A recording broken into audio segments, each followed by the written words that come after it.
So, a teenager has been awarded £10,000 after undergoing a really painful tooth extraction that could have been avoided if his dentist had noticed the signs of decay earlier.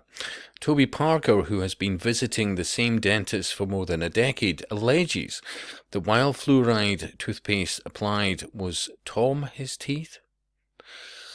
Oh, the joys of journalism these days, and whatever happened to the editors? I mean, let's face it, the reason why editors are there more than anything else is to make sure that nothing about reality truly gets out there.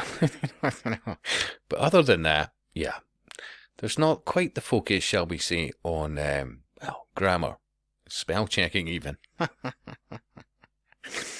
And I suppose Tom is a legitimate word in the form of a name, but I think even although somebody called Poppy Atkinson Gibson, there's a name, possibly ex-public school, good chance. Anyway, yeah. No decay was ever identified or treated. He said the extent of the damage was only discovered after his mother took him to a dental hospital in 2021 seeking a second opinion over whether he needed braces. The decay was so bad that the teen from Stockport, Greater Manchester, took legal action against the dentist and has been awarded £10,000. But the extraction has left him missing a tooth and unable to eat ice cream. Dear. Tom, who was 15 at the time and had been a patient at his dentist for most of his life, said he is disappointed at the mistakes his dentist made and frustrated it was only discovered after a trip to the hospital. The now 18-year-old said the hospital diagnosed decay in a few of my teeth, which was luckily caught before it got worse. I also have hypomineralization, where the enamel on my teeth is soft and more prone to decay than normal. Oh, dear.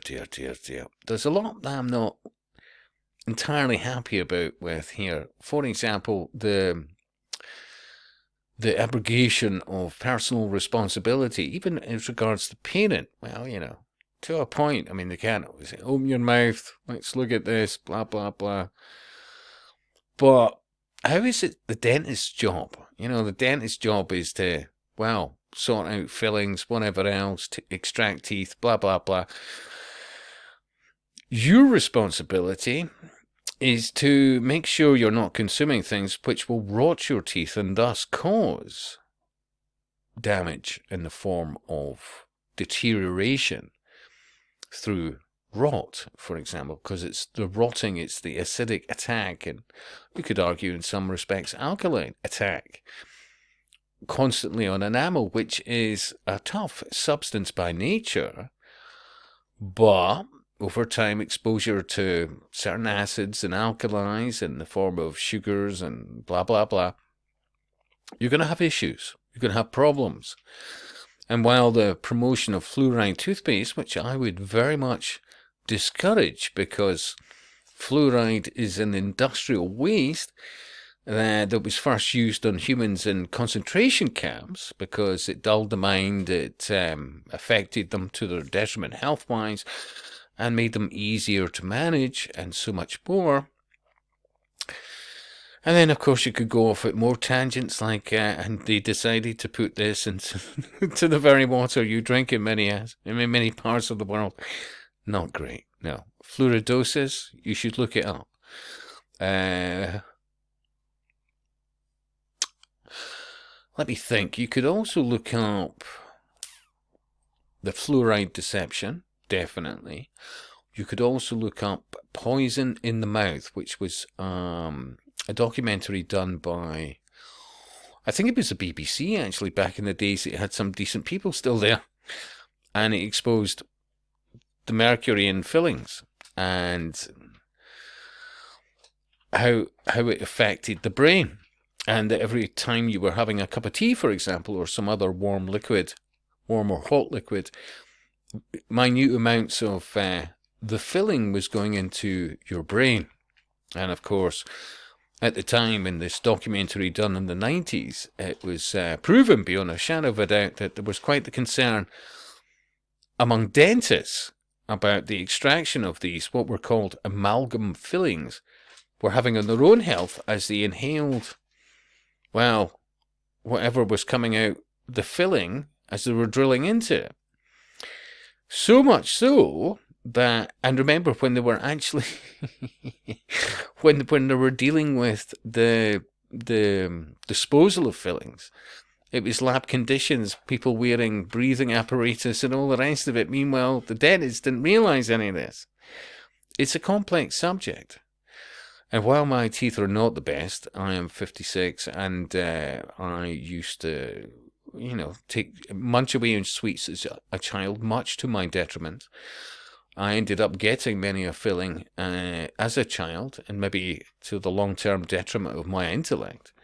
Although I would argue what I did to counter it over the last few decades was to, over time, avoid sugars. And also to, I think the terms chelating agents that, that would extract heavy metals from the body. Examples of which would be, let me think, Lugol's iodine. That was something from, I think from memory, about the 1800s some point. Still quite a huge margin of time there. But what it does, if you put it on your skin, a few drops of it every day, just as much as you need, and you'll know that because the few drops will disappear. It will discolor your skin, but then that disappears. And if you've still got some of that in your skin, then body doesn't need any more. Anyway, what it does is it takes heavy metals away from the body. And some people who have used that have found that their fillings dropped out. Well, maybe no bad thing, yeah. But, and we are, over 7 minutes into this. And then, when you look at dentists, there's two different types of X-ray scanner they use. One more detrimental to the blood-brain barrier than the other, but both still not great. And if you ever wonder why the dentist just disappears as they take the scan, it's because they don't want to expose to the same rays. That so much more. I remember being at a dentist a number of years ago, and I explained a couple of things that I'd researched about the scanners and that.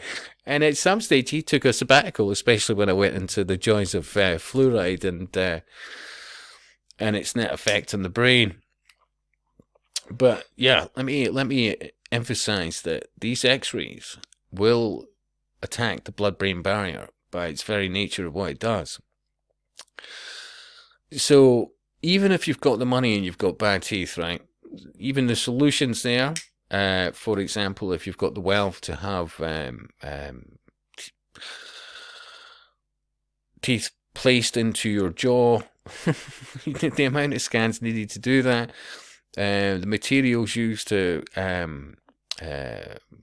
make permanent these teeth in your jaw, the amount of problems people have, the headaches, all the rest of it, the fact of having to take various medication for the pain, puts one off.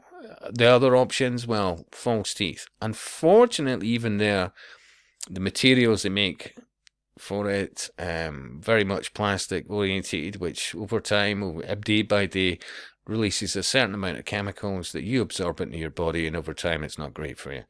I'm just full of cheer. I'm just telling you that ultimately, in nearly 10 minutes here, what I would suggest you do is take personal responsibility over your own body. And if you want to avoid dentists, avoid anything to do with sugars, these sweets, all the rest of it. I know you see them in supermarkets at the height for children to see or snatch or pick up. It's not an accident. It's part of eugenics long term for many, many, many decades. They have encouraged the rotting of teeth, so that the outcome is dentists and the putting in and the whatever else and the extraction and all the rest of it. None of this is great for you. I'm not demonizing dentists, but I would say negate the need to be there. Yeah? Would you say that was fair? Anyway, I'll speak to you soon.